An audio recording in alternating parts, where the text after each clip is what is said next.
Friend, मी Pallavi आहेरेच्या YouTube चॅनलमध्ये तुमचं स्वागत आहे। मी आज बनवणार आहे शेपूची भाजी।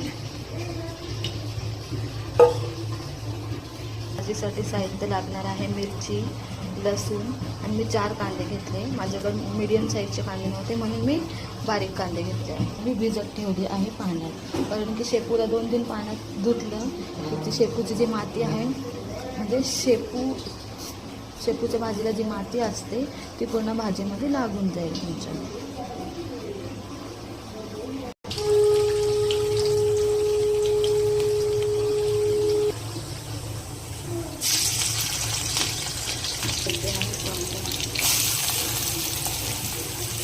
चांगलं परतून घेऊ।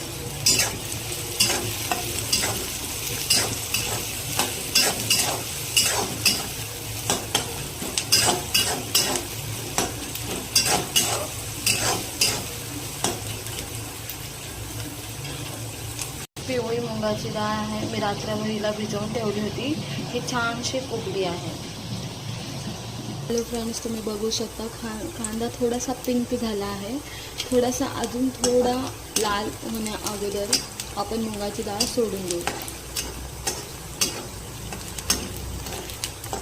जेणेकरता कांदा नको जळायला आणि मग भाजी चवदार नाही बनणार। आणि मी माझ्या पद्धतीत शेपूची भाजी बनवते की ते नाही करता त्याच्यामध्ये हळद नाही पडणार, हळद ॲड होणारच नाही। सर झाला आहे, तुम्ही बघू शकता। आता मी सोडते मुगाची डाळ।